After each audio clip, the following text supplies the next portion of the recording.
This video is sponsored by me. That's right. The weekend retreat is happening again this year from the 11th to the 13th of July. And you don't want to miss it because this year we're studying Ecclesiastes. That's right. The book that I haven't been able to stop talking about or thinking about for the last 5 years. We're putting aside a whole weekend to look at it. So email lambda.retreats@gmail.com if you're interested. It's from the 11th to the 13th of July. Whether you're a deeply committed Christian and you have been for years and you want a based environment to have those honest conversations, or maybe you're an atheist, but there's been some part of you been saying, I should give God a chance, or perhaps you're just feeling lonely and isolated in the modern world. Either way, email lambda.retreats@gmail.com and come and join us. I've invited some of the sharpest minds on the internet to compete in a competition of intellect, cunning, and taste. Welcome, Jonathan Blow.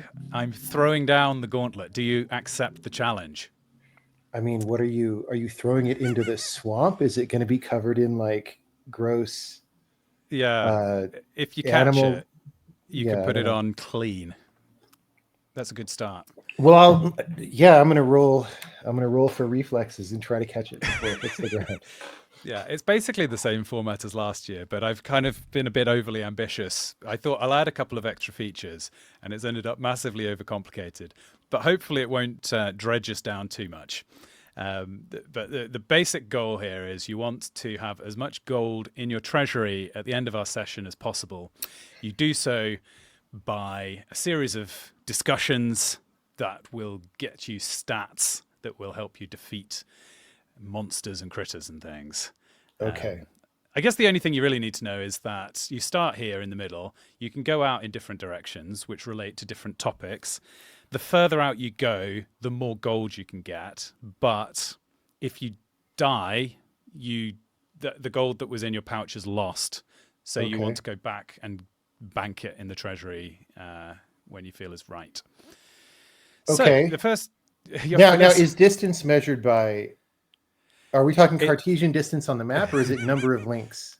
I'll be honest; it's much fuzzier than that. I wouldn't be worrying too much. Okay. This is closer to a shared storytelling experience than a hard and fast, mathematical puzzle. But yes, more or less steps. Think of it as how many locations that you've visited. Okay, there's potentially quite a few steps. And do they mostly go west here? There's a little bit. Let me zoom out so you can see the whole. Okay. I have to give credit to my friend Poe who did all the art for me. All right. So here's your first choice. Do you want to go to the Dunes of Dishonesty, which is topics broadly related to culture? Do you want to go to the Biased Bridge, which is for topics related to society? The East Crossroads to discuss knowledge, or towards the Standing Stones for topics relating to ethics? It's a tough choice already. The Gauntlet is not an easy. Many people come confidently to the Gauntlet and leave humiliated. So, got to be careful. Yes. Let's try to be upstanding people. We'll go to the Standing Stones. Here. Heading towards ethics?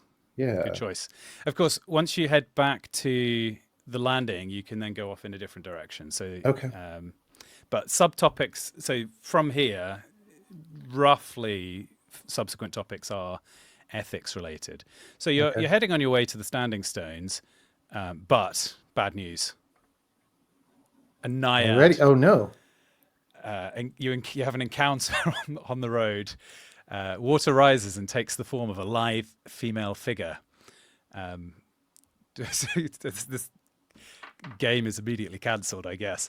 The nymph's laughter like the bubbling of a clear stream.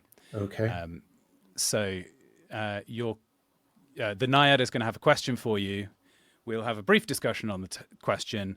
I will score you according to various secret metrics. Okay. Which will then give you stats. All right. And then some dice get rolled. That's the basic system here. That's how everything works. Exactly. Let's go let's yeah. So first question is: are moral values absolute or relative? Okay. This is one of these territories where um, I'm not going to pull a full Jordan Peterson, right? But there are there's a difference between what's actually true and what what prompts thriving positive behavior if you believe it or not, right? Huh. Here's what I would say. I do think we're just going to start in the deep end. All right, it's Sure. just the Let's hear it. naiad is yeah. I do think there is such a thing, vaguely as absolute moral values, but Uh-huh. such a thing is very, very far from human experience, and we have a great deal of difficulty understanding even what that stuff is and what it looks like, and it does not project very um, uh, cleanly or understandably on a day-to-day human experience, right? And so Hmm. when we're living our day-to-day human lives, we obviously should live by some moral values, right? And so then we have this question: do these moral values are these moral values on the human level absolute or relative? And I think if you claim that they're relative, you're doomed very quickly, right?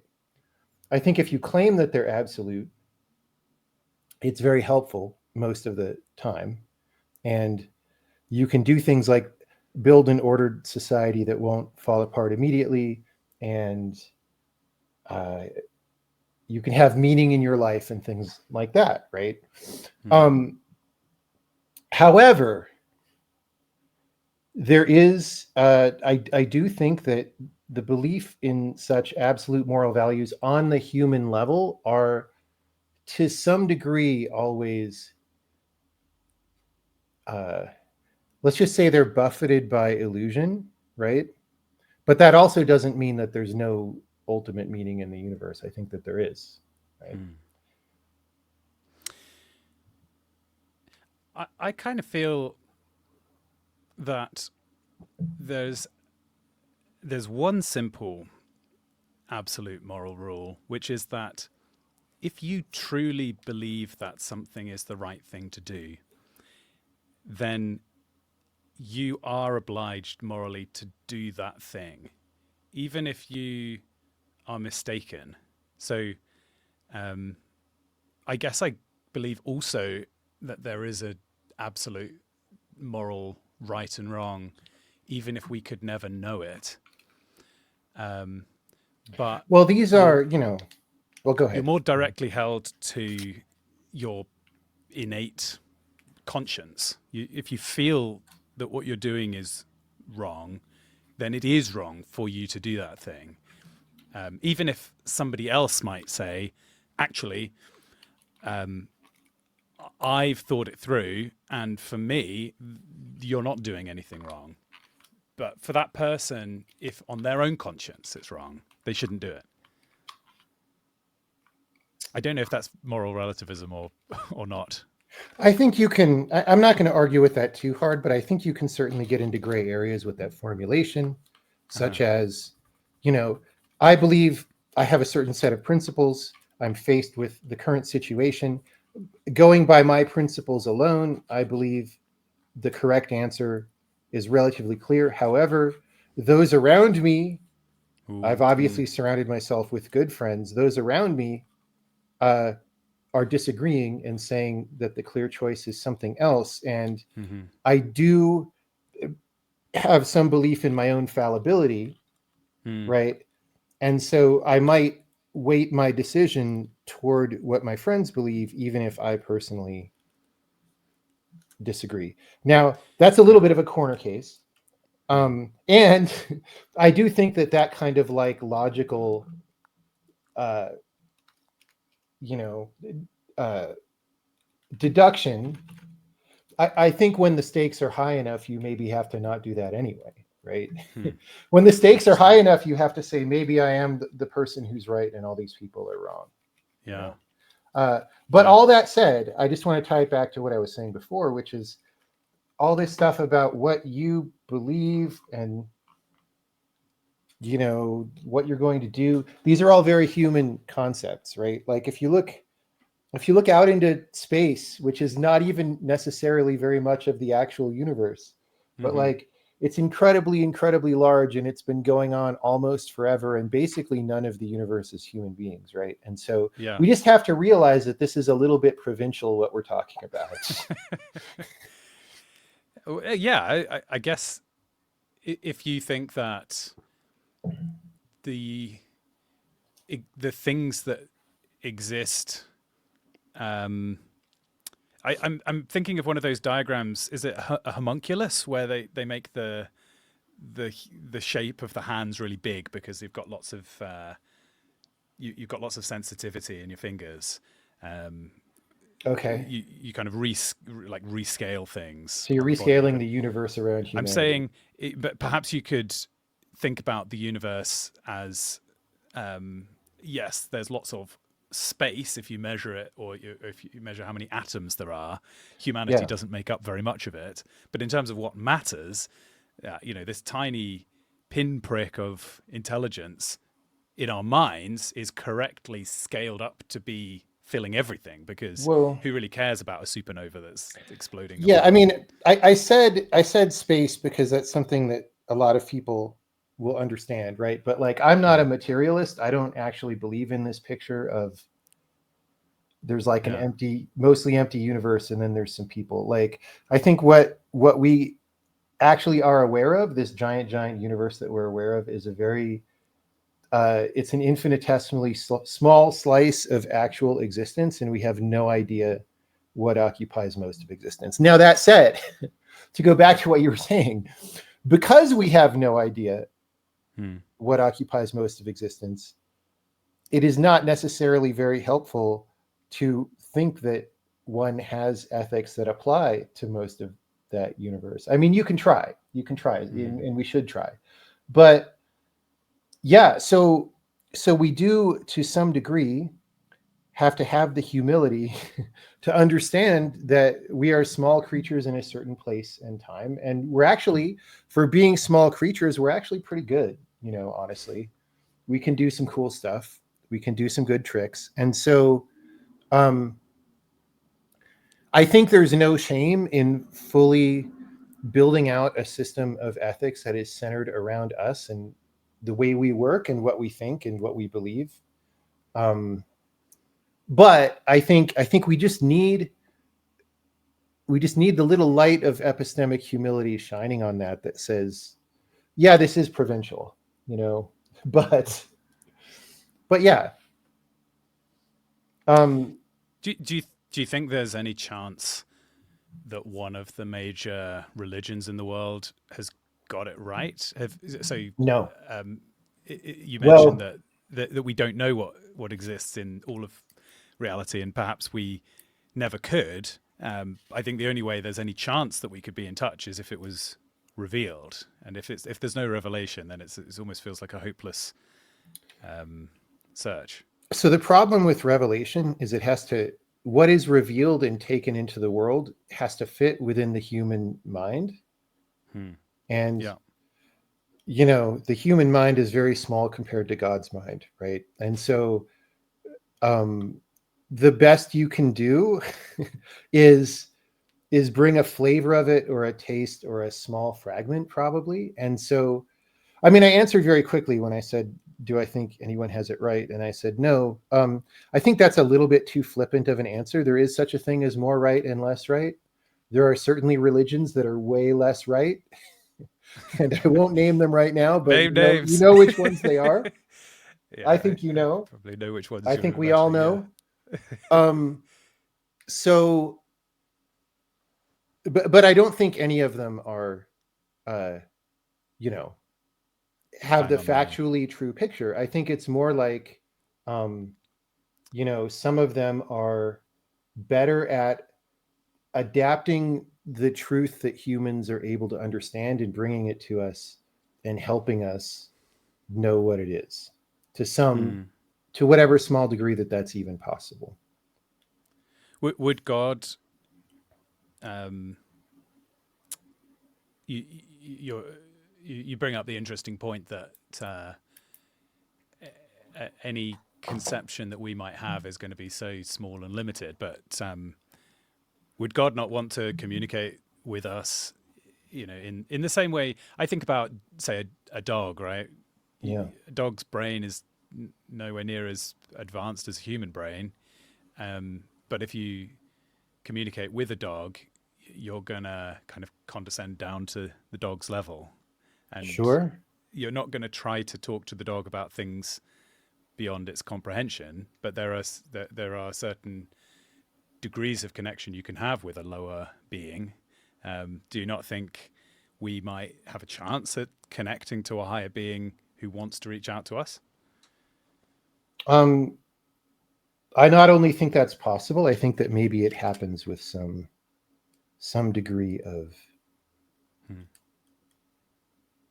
um, maybe it's not totally rare for that to happen. Let's say, Hmm. but Hmm. that's still, like if you uh, if let's say you want to take your dog to, I don't know where you live, but I live in the middle of the country right now. So you want to take your dog to the East Coast to visit relatives, and you're going to the airport and doing all these, and the dog doesn't understand why any of this is happening. Or I mean, he might get a little bit of it because he's not totally Uh-huh. dumb, but like all of this information about what's happening, and certainly the dog can't like build the airplane, right? to like if you put it upon the dog's shoulders, so to speak, to get you to the East Coast, it's not going to happen, right? And so there's just a way in which we're limited, Yeah. and it's a very strong sense in which we're limited. Mm. um but that's actually okay as well, because that's what we are, that's who we are, and that's the point of existence that we occupy. Right. Let's see how you do against this fiendish dryad. Okay. Um, I thought it was a naiad. oh, sorry, Dryads are in naiad. trees, aren't they? Yeah. I played D&D.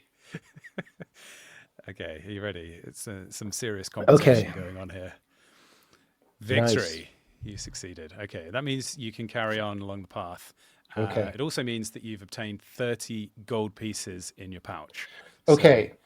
Now, here's a question. So I, mhm. as a knight who has a pretty good suit of armor and weapon and all this stuff, I must know other knights who have traveled out in the land, and I must Uh-huh. know some statistics about who has come back with how much money Okay. typically, right? Uh, yeah. So I guess I could tell you that I don't think anybody has got over 100 gold in their treasury at the end of the session, and it's only the gold. I can't emphasize this enough.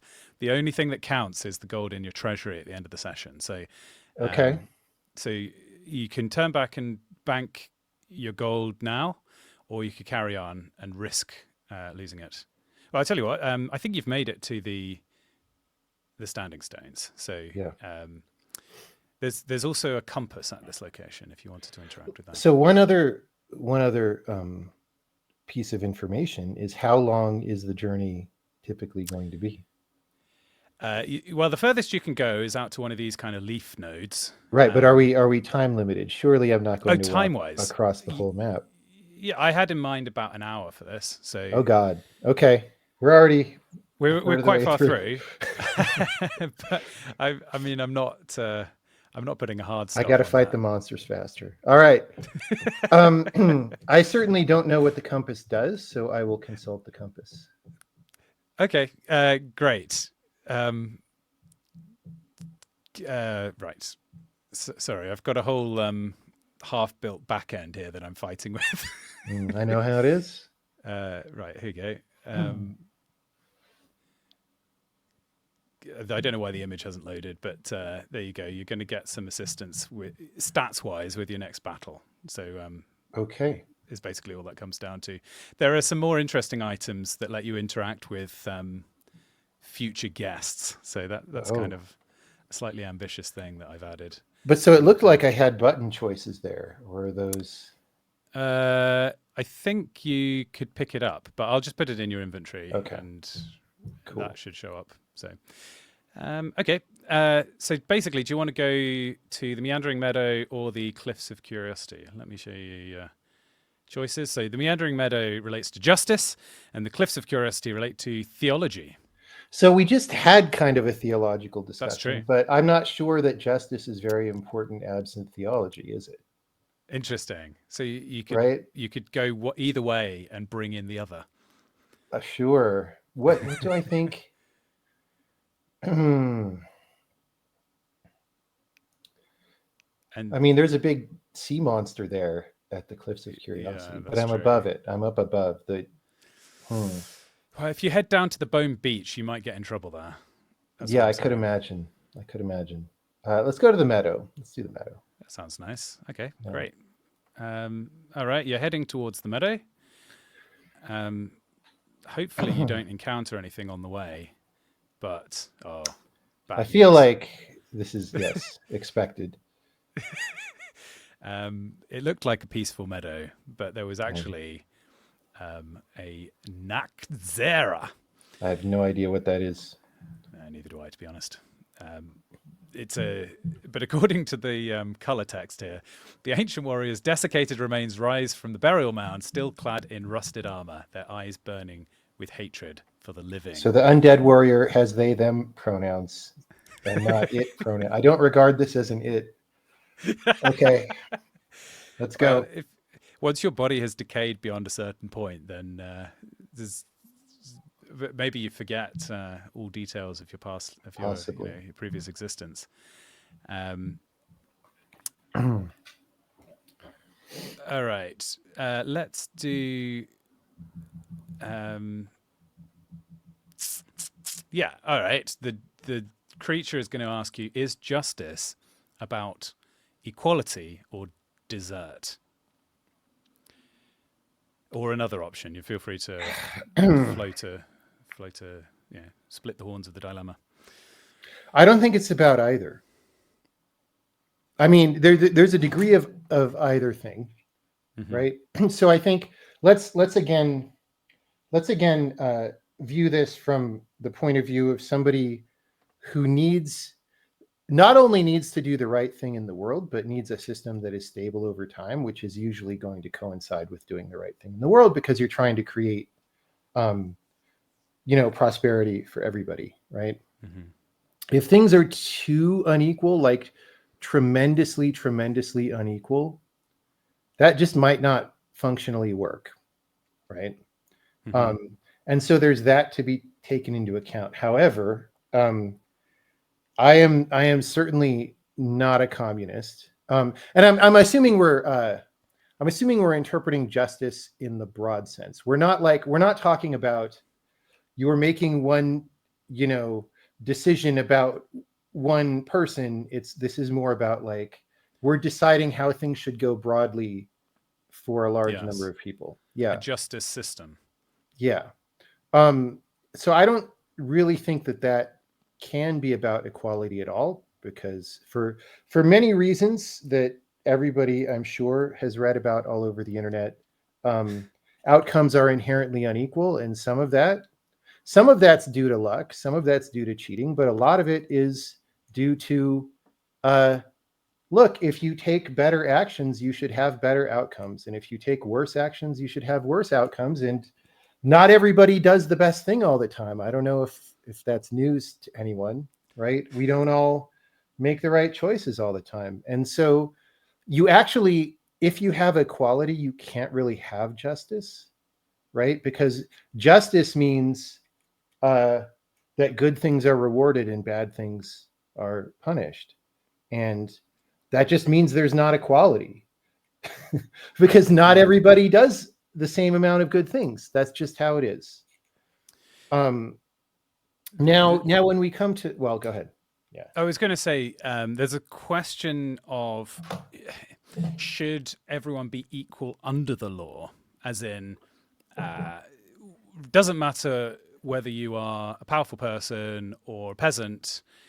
If you're put on trial for murder, the evidence will be evaluated impartially, and your chances of, and then your punishment is the same. You shouldn't be able to pay off the judge.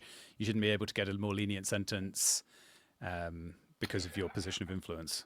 So this is a weird one where I think the answer to that is mostly yes, it should be that way. But I think it should be that way for pragmatic purposes of the system being stable over time and for optics purposes. Whereas I think in reality, I mean, if your system is not very corrupt to begin with, right? Mm. Then actually, if people have done well in it, let's say that your system for giving out money, whatever it is, right, is promotes people who are making genuine contributions to society that other people value, right? And so those people will have more money, right? So then, knowing nothing about, if you have person A and person B, knowing nothing about either person, and you're here to make a judgment about them, actually the person with more money is a positive indicator, right? That they've contributed more to society. Now that's a crass example, and I chose it exactly because it goes against this prevailing narrative all over the internet and elsewhere, that if you have money, you must have cheated it to get it and stolen it Yeah, from it people, right? depends if the first thing that comes to mind is a monk or a deadbeat when you think of the Yes. person with no money. Yes, and actually, in some countries in Asia, those are the same thing, because that's how they solve the homeless problem. Is that if Yeah, you if you're could live on homeless, the you just go street, to the but you're going to wear a monastery. brown robe. Yeah. Yeah, yeah. So it's just, and I'm not making that suggestion totally seriously, because again, in reality, there's corruption everywhere all the time. We're trying to keep it down. Obviously, we want to be just, but you can't exactly assume that if somebody has more money that they're better, right? Or whatever. Yeah. And instead of money, put any proxy, like Yeah. station in society, right? If this Yeah. person has earned respect from other people, maybe there's a good reason for that, right? There Mm, probably is a better reason than not, right? At the same yeah. time, we have all these instances where we've seen people with higher station in society who end up being particularly corrupt. And so we need to be careful about that. And so Mm, I think that if you're establishing a system, you do want to the greatest degree to have this kind of neutrality that you're speaking of, simply because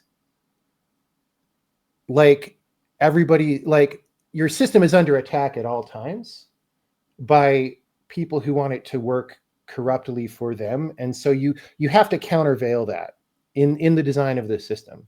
But I don't actually think, like, I think if you neutrally observe reality, um, broadly speaking, people with a higher station in society probably did a little bit to deserve it. That doesn't mean they're better people. That doesn't mean that that's not a wrong heuristic sometimes. But like, if that weren't true at all, then everything would be random, right? And I I, think we're doing better than random. With I heard an interesting argument in favor of a little bit of corruption. I mean, have you read much Kafka, like the trial or something like this, that is a dystopian novel in which the character is suffering the effects of a bureaucracy with no humanity. The crime is not particularly great, but they're yeah, being forced into a whole series of seemingly meaningless and mistaken processes that are just like a machine ratcheting you through and grinding you up into nothing. And I feel a deep existential dread at that thought. I don't know if it says something about my feelings about the way that society is going, but um, the idea of being stopped by somebody who's a corrupt government official who's going to ask for a bribe or is going to punish me arbitrarily, that's less scary than falling afoul of some giant mechanical system that doesn't treat your life with any significance. And maybe I'm saying that because I've got money, and a society in which I can bribe my way around is going to be personally advantageous. But is there a is I guess to boil it back down to a question: is corruption necessarily a bad thing? Most of the time, probably. What I would say is that problem that you posed, which I agree is a legitimate problem. You don't want this giant inhuman machine that just grinds people up once in a while, right? I think that sounds very bad. But usually in legal systems, we have designs that at least attempt to avoid that. So, I just had jury duty last week here in Boulder, Colorado. I was not actually chosen for the jury, but we have a system here. It's actually kind of crazy in the United States, where we consider ourselves to be some of the freest people in the world. We get impounded and we kind of have to go to jail for a couple days regularly. And we don't have a choice about that because it's part of how the justice system works, right? Mm-hmm. But the reason we do that is because it's not just that there are human beings helping make this judgment, but the phrase in our Constitution is actually jury of your peers, right? It's got to be people like you who help render the judgment unto you. And so I think that's a better solution than corruption. At the same time, it is a weird paradox that we just get like freaking impounded and dragged off to a room. And I don't know what happens if you refuse jury duty, but you probably go to jail eventually. I don't know. Can you plead insanity? Can you claim to? People say if you bring up jury nullification, you'll get kicked out. I did that last time. I mean, not in those words, but yeah. I have to admit that over the last few years, I've significantly lost faith in my peers, in the sense that I don't particularly think that your average man on the street is capable of, rationally thinking a topic through and coming to a sensible decision. So I'm not so sure that I guess I used to be very strongly in favor of the jury by your peers being the absolute cornerstone of society, whereas now I think you can so easily mislead people. And we've had a few big court cases in the UK where there's been seemingly giant mistrials, and people's lives have been destroyed, and it's basically come down to the fact that the jury were so easily swayed by by one side or other, the prosecutors being devious or the defense counsel being inept or something like this. Sure.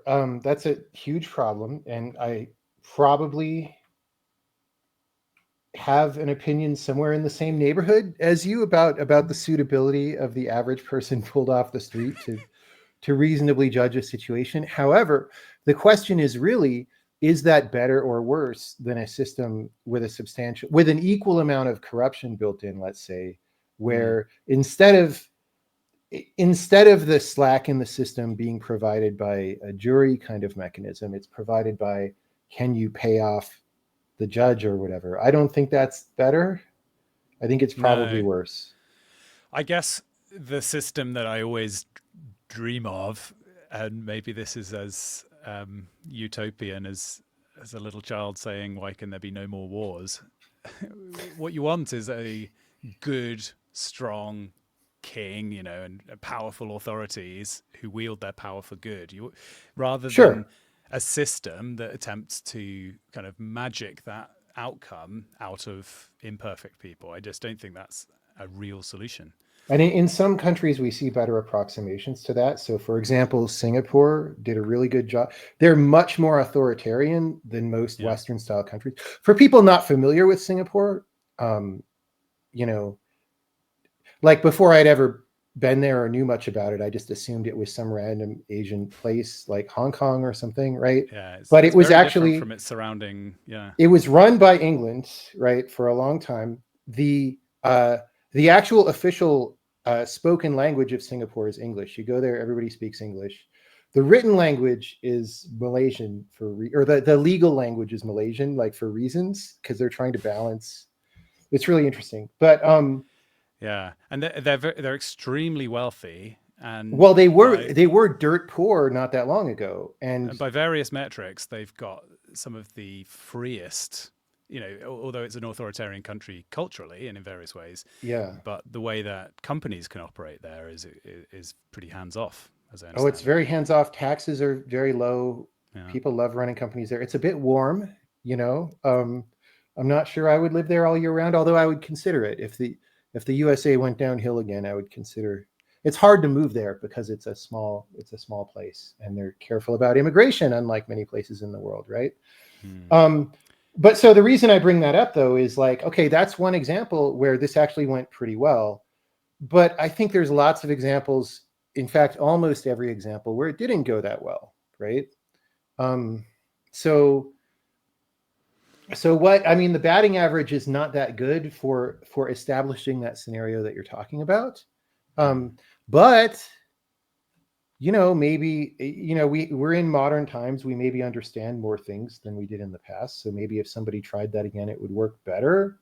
I just Hmm. don't know. And what I also don't know is like Singapore did great for a while.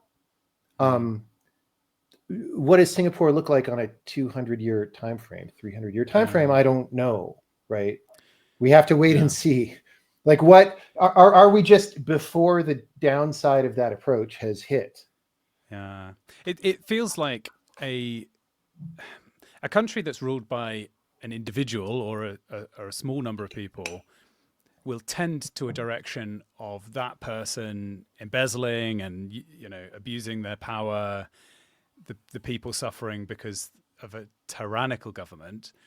Um, Democracies seem to have trends that are arguably as bad, but leading in interestingly different directions because it's in a sense it's sort of a mob rule. It's a let's uh, tear everything.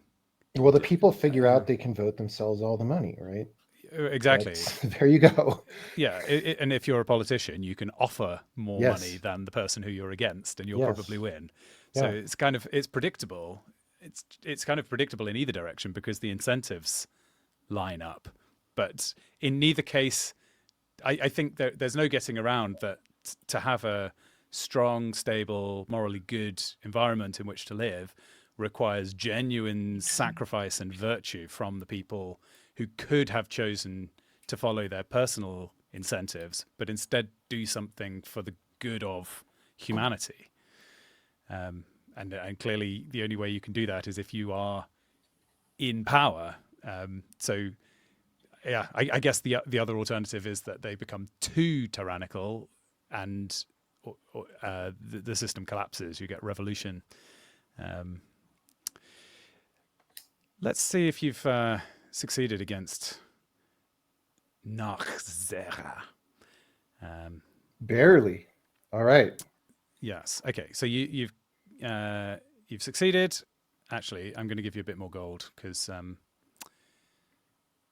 we we've been going quite slowly. So I feel Our cosmic gold per unit justice. time. Right. Oh, 90. Ooh. Yeah, you picked up 60 from that. Here's what I'm going to do, though. I'm going to retreat back. I'm going to try to bank this and then go out to Yes. the west. Okay, good idea. Let's walk you back. Bank the gold. Oh wait, there's items. Oh, yeah. Do you want to? Okay, should we go back to Oh, the too meadow and late. have a Did look I back did at I the mess items? up? It was too That's all late. right. We can go back. I mean, it's not slick, but it is possible.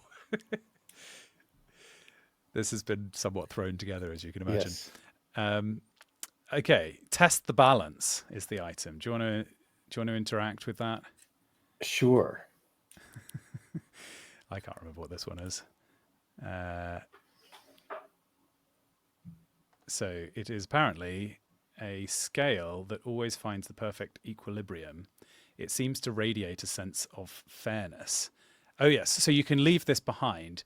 So this won't actually be very interesting to you, but it will do something to the next player who comes to this location. Um, Yeah, I'll be so dead by then, so I'm going to use it. okay, great. I will. Yes. Okay, I will leave that in this location. And you now want to head back to Lambda's Landing? Sure. That's the starting point, which means that here's the map, and here are you walking back, and bank gold. You've got 90, which I think means that if you successfully get any more gold back to the treasury, you'll be in the lead. All right. You said you wanted to head west? So, Sorry, no? yeah, I just want to look at the options. Hmm. We've got Dunes of Dishonesty Yeah. Culture, or the Biased Bridge. which is society. I don't know what society means. I also don't know what culture means. So I can give you some. I can tell you what other topics lie beyond. So Okay. if you head to the Dunes of Dishonesty, you could go on to Benevolence Bay, which is expression, and then you've got music and visual arts underneath that. Yeah, let's go that way. That sounds good. Let's go that Great. way. Dunes of Dishonesty. Yeah. You're on your way. What do you reckon? Are you going to encounter something on the route? What do you think? Probably. I think You're it's likely. correct. It did happen. I actually have the power to choose whether or not you encounter something, but I've so far decided All keep right. things simple. So I Mountain must Shaker. face the beast. Yeah. So this isn't it. This does not have they them pronouns. I'm Yeah. noting. I think Mountain Shakers actually they breed by splitting. They're Okay. in, Yeah, in in it the all makes lore sense. of the Gauntlet. Then the Mountain Shaker at the age of 30 just performs, what is it, meiosis. All right. Sorry, I'm just trying to pick a question.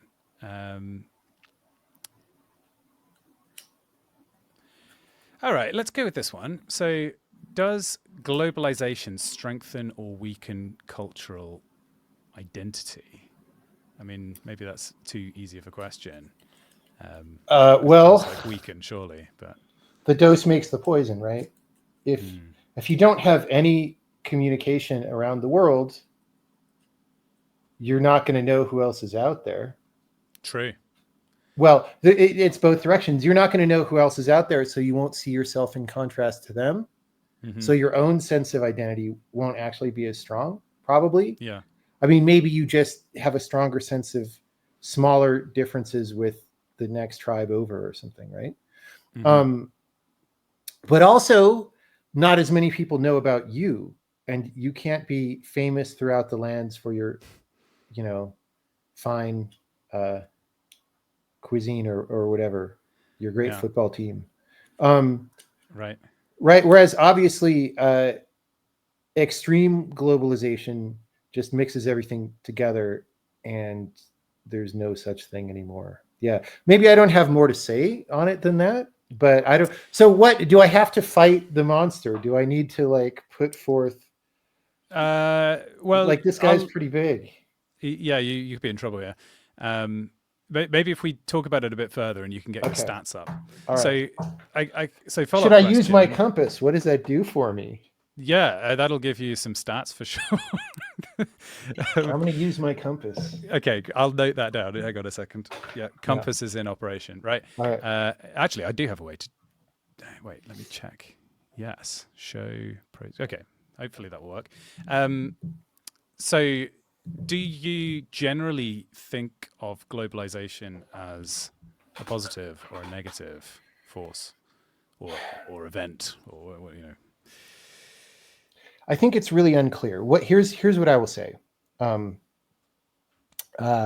that I'm very old or anything, but I have over the course of my life seen a substantial change in how much people travel, right? Mm. Um, which has been really interesting. When I was a kid, I mean, maybe it was because we weren't particularly wealthy or something, but I think it's also just been a big difference. When I was a kid, like not that many people would go to other countries. Now, that's in part because this is the USA and we're far from everybody, right? But um, that has changed drastically, and now I don't know, most people who are in college here have probably been to another country before, right? Huh. Interesting. And so that's been an interesting change, and I think being more aware of what else is in the world in a firsthand way is almost always just a positive thing, because you have more information, right? You have more experience. You're a more probably competent person in some way because you've probably had to deal with something depending on where you went. Um, but the other, I mean, globalization means a lot of things. Like this whole economic thing about, we're going to let China make all our stuff and then we're going to import it. Is that good broadly speaking? I'm not sure. But the question is, does it weaken cultural identity? Um, I'm not sure.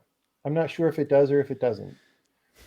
Um, There's an old argument that maybe an accurate argument that if we are all trading, yeah. then our incentives are not to go to war. And you have to say that,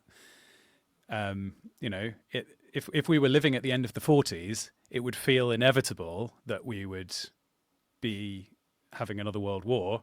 I mean, a lot of people are living in constant fear of a nuclear war breaking out at any moment. But my feeling is we've actually been pretty peaceful compared to what you might have expected after the two world wars. So We did have a pretty bad spot back then, but I'm a little bit not sure about this argument because, so, often the way that argument is used is it's applied to China, for example, now, right? Like, oh, they're a scary authoritarian country, but if we're more intertwined with them, then we won't have as much of a problem, like you say, but also this Fukuyama view yes, of they'll become more like us, right? We won't become more like them; they'll become more like us because that's just how things work.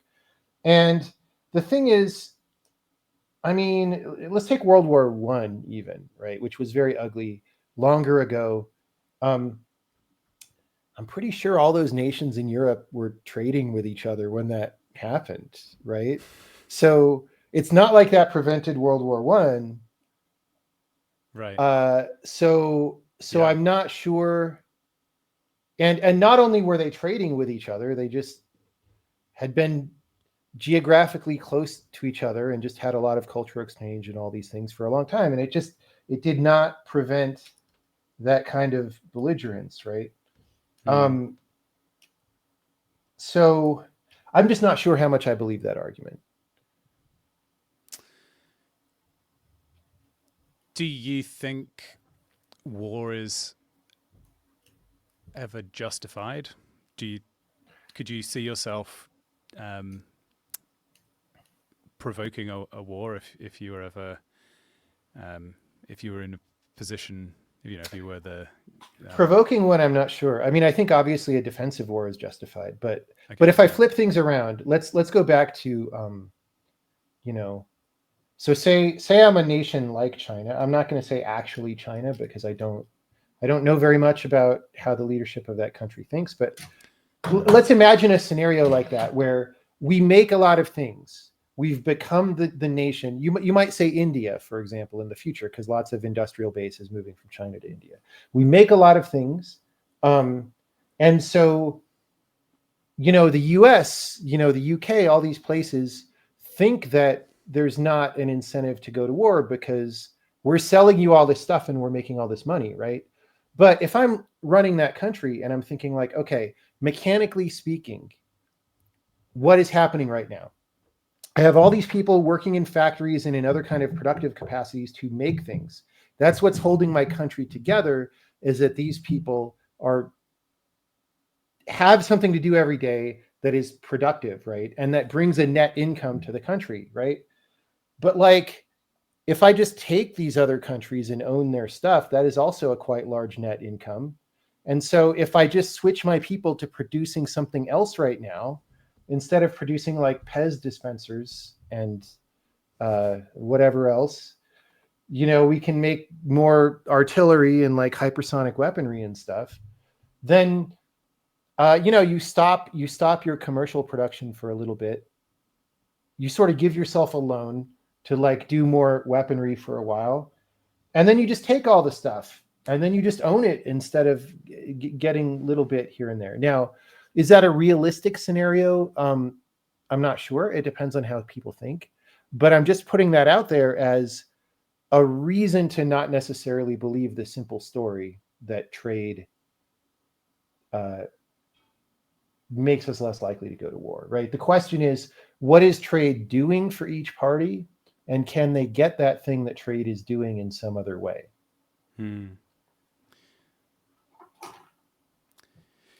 Very good. All right, let's see if you can.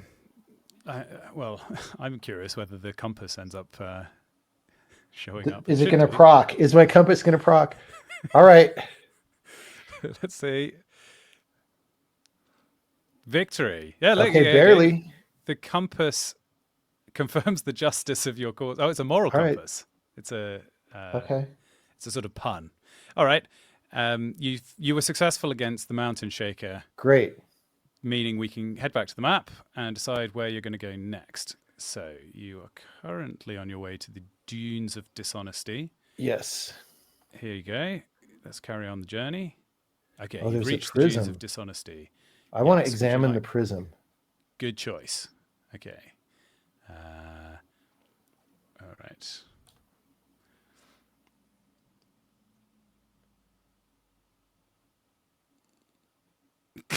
Hang on. Let me. Sorry, I'm just fiddling with something.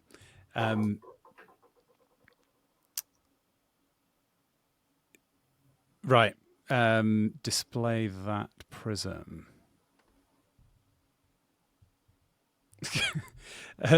This is. I will admit to having used a little bit of ChatGPT to help me create these items. Yes. And it's decided that a diverse understanding of cultures is going to be the most helpful thing. Okay, well, if it's going to pump my stats, I will take it. Yeah, fundamentally, it will pump your stats. So anything that is stat plus must be taken. Great. Okay, it's in your inventory. Right, let's go back to the map. So now I have a question about the rules of the game. Okay. So as you've said, if I go back and bank money, over 100 is pretty good. But I want to go to the things that are beyond here. If I go back and can I retrace my steps, or is the path gone? And if I retrace my steps, do I fight the same monster? On the way back. Do I fight another monster? The answer is you can actually teleport at any time back to the landing. So there's no jeopardy on the way back. Yes. The risk is to carry on forwards. So you won't hit any monsters on your way back. It's safe. Once you say bank. But then if I return to Dunes of Dishonesty from there, you may face monsters again on the way, new ones. All right, we're gonna risk everything and go forward in some direction. Wow. Because why play it safe? Is my question. What's life for except discovering the new? Okay. So benevolence pays expression. Correct. Let's do that. And storytelling. Okay. I'm all about benevolence. Let's go. Okay, here we go. You're traveling towards the Benevolence Bay. Okay, wait, is the compass gone or is it still there? Because it says align with principles still. Hang on. Yeah, you're probably right. That should have been one use item. I'm going to just... I shouldn't have brought it up. You're in trouble now. I need this for the final boss battle now. Oh, look, it's gone. It was merely an illusion. Sad. All right. I'm glad you're policing the game though. That's very honest and fair of you. Good. Okay. Let's. Oh yes, right. So you're traveling, and you encounter a deep dweller. It's a little Cthulhu dude. Ah. The stench of Defying brine fills the comprehension. air. All right. You know Yes. what I think, though? You know what I think will Yeah. help me with Cthulhu is knowledge Oh. of multiculturalism. So we're Okay. going to invoke that at the outset here. Yeah. Right. Okay. I've activated your prism, Yes. and Cthulhu is going to ask you: does commercialization diminish artistic value? Okay. I have Should an I have artist? lived this for a long time Great. and Let's hear it. have many thoughts on this. Let me get the obvious thing out of the way. As experienced by most people who see artistic things and see the process by which they're made, obviously, like the overwhelming cultural force where art is made commercially now, or most of the art that you see is made commercially, right? You don't see somebody's goth poetry that they wrote in their notebook in high school, right? You see things that somebody paid to have made. I think it does obviously diminish artistic value in certain dimensions. Primarily, the dimensions involved in meaning and truth and true expression and that sort of thing. It does not necessarily diminish value in some other dimensions. So, for example, quality of craftsmanship. There's a dimension of artistic practice where artists look at what other artists have done and say, "Oh, that was really well done. I'm going to learn from you, and I'm going to take it to the next level." Just in terms, if it's painting, like how high is the skill level on display in the painting or whatever. And I don't necessarily think that part is diminished. It can be because, obviously, if something is a paid effort, you're not necessarily paying for the same kind of quality that you would get when someone is motivated by devotion to God or something like that. On the other hand, the increased volume just means a lot more people are doing things and there's more people to learn from. So that might balance out. Okay. But so all that having been said, as an individual, right, I make art video games, and I wrestle with this problem all the time, especially on the new game. I've spent a lot of money on this game, and I would like to make it back. And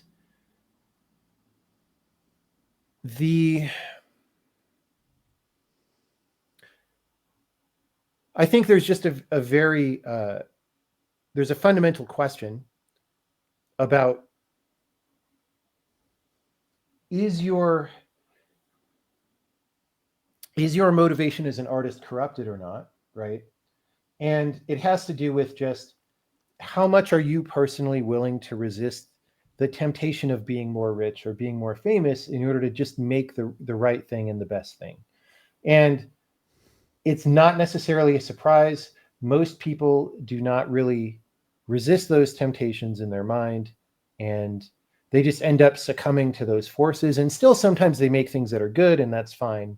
But I think most people, especially in my realm of video games these days, because there's such a culturally relevant pursuit, again, relative to like poetry or something. Like poets are not, people don't talk about poets every day on YouTube usually. I mean, I'm sure there's some great YouTube poetry channels, but they have very small viewership, right? Yeah. Now, but there are people who do set aside those concerns and just try to make the best thing. That's why. So I've never made a sequel to a game. The best commercial decision would have been to make Braid 2 and then Witness 2, especially Witness 2. Witness 1 did very well, but I did not do those things because I just didn't know what to do there that would be good, but I had this other idea that would be Hmm. much better, right? And I think if people make that kind of decision, then the artistic value of what they are creating is not necessarily diminished. Now, that said, there is a constant war that you have to have in your mind because so I've been working on this new game for a really long time, like 9 years. And, I will tell you sometime around year 5, when you start getting really poor and you're like, man, if only I had made some different decisions, I could have bought an island or whatever instead of this. Um, you really have to face uh, You wouldn't that have been happy on that tendency. island. Well, I mean, so uh, let me phrase it in a way that possibly. So I'll get real with like numbers and everything, right? So this game Right. that I've been making has cost probably about $27 million, right? Uh-huh. And the reason it has cost so much is just because it's taken so long. We have a relatively small team, but Hmm. relatively small team making high-end game industry salaries is still a burn rate of it's been between $2.5 million a year and $4 million a year, depending on what you're talking about. Now it's lower than that, but for most of that time it was that high, and that's how you multiply 9 years times $3 million, you get 27 million. That's a lot of money. Yeah. Um, Instead of doing this whole thing where I'm paying all these people to try to do this whole expensive endeavor, I could have just been making one person indie games and then just brought in some people at the end once the game is mostly done to help make it look better or whatever. And I could do that on a very nice island and I would still be artistically productive. And Yeah. maybe, so here's the thing, the danger for me is not necessarily the commercialization diminishing the artistic value, because I think I've fought that battle enough times and won that it's not a concern for me anymore. But it is like, well, okay, here's a more subtle or a less obvious reading of the question, because I read the question initially just as wanting to be prosperous and wealthy and famous and whatever. Does that diminish artistic value and change? And again, I think the answer is mostly yes, but certain rugged individuals can fight that tendency, and I know some, and it's great, and I hope that I'm one of those people as well. Um, but there's a secondary meaning for which I think the answer is also maybe, and that is just like when I'm going to go make a new game, I have a choice of what am I even trying to do in the first place, right? Hmm. Am I going to make um, a game with nice graphics and really gripping sound and all these things that are expensive, or am I going to just go make let's pick a game that was successful but very cheap, like Undertale or something, right? That didn't have all these very expensive production elements. And to some extent, if you choose that cheaper, less dependency way, it's easier to spend more time focused on what is exactly the right thing here artistically. I'm spending my time and energy on individual expression rather than running the team to get the team to make the thing, right? But the Hmm. downside of that approach is you're limited in what you can do, right? You're playing Hmm. within a smaller space. And that's a Hmm. trade-off that you have to make.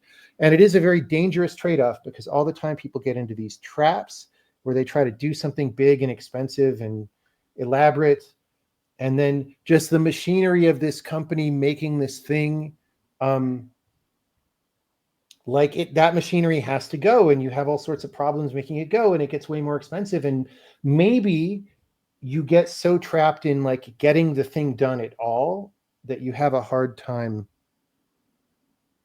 putting the juice in, right, making it beautiful and true and good in at that level. I think so far I've never had a failure in that department, but I definitely can see that it's a danger, I will tell you that. If you had been gifted $27 million and told you have to spend this making a game, but you're not going to sell it, it's going to be released for free at the end of that time, do you think Yeah. you would have made any different design decisions? I guess the question being, were you constrained by the need to make your money back? No, no, I never was, and that's been good. I probably would not have. I just would have made different life choices. Like I never wanted. Oh, I right. never wanted to make commercial products. That has never been what I want to do with my life. Yeah. And in Same. fact, to make your question more real, it's Hmm. quite possible that we won't make all the money back. Right? Like the success Mm. criterion for me is, can I just keep going and keep making games, which I think is quite likely. But will I make all that money back? Mm, looking gray on that. I don't know. Did Maybe. did you scope the game according to a budget? Did you decide some stuff was off the table because you couldn't cover the costs, or did you feel Not like that was enough money to really. do anything in your? So, I mean, in the beginning, this was supposed to be a relatively small game. It was so because we had this money from the success of the previous game, I decided to do ambitious things. It's like, okay, let's make a new programming language because I want to improve the way that video games are made. The old engine's in C++, so let's rewrite that engine and make a new engine for this new game, and let's make a game. So since we're doing all that other stuff, the game better be small because it'll be too much to bite off otherwise, right? And it just turned out the good version of this game was not small. In fact, the good version of this game is approximately the biggest puzzle game anyone has ever made. I say approximately because you can make arguments about whether other things, whatever, whether procedurally generated things count or whatever. But um, Yeah. it's, we haven't quite ever had a playtester finish the whole game yet, but I think it's about a 500-hour game if you play the whole thing, maybe more than that. And so it's obviously not scoped down to be in a more reasonable budget. Yeah. And that's why it's taken so long, is just because it's so big. But that's an example for you, is like my life would have been so much easier if I just released Mm. a little puzzle game. But like my name is on it, first of all. And Hmm. secondly, like my development as a human, like I chose this game development thing as my particular personal way of operating in the world and developing Yeah. my understanding as a human being of the universe, right? And Yeah. it's a weird track to travel. Not very many people do it, but for some reason I chose that, right? And so I'm letting myself down Yeah. if I don't do the best thing that I can given the circumstance. Now, is my decision making faculty always guaranteed to come up with the right decision about what is the best thing to do? No, for sure, no. But I was definitely driven to do the current thing by just what is going to be the best game. And fortunately, that has never led us past the breaking point where everything blew up and we failed. Although I'll tell you, every single time it feels like we're on the edge of that. Hmm. But we make it. We make it every time. And so I don't know. Next time though, next game is smaller. Let's put it that way. Well, we'll see. Yeah.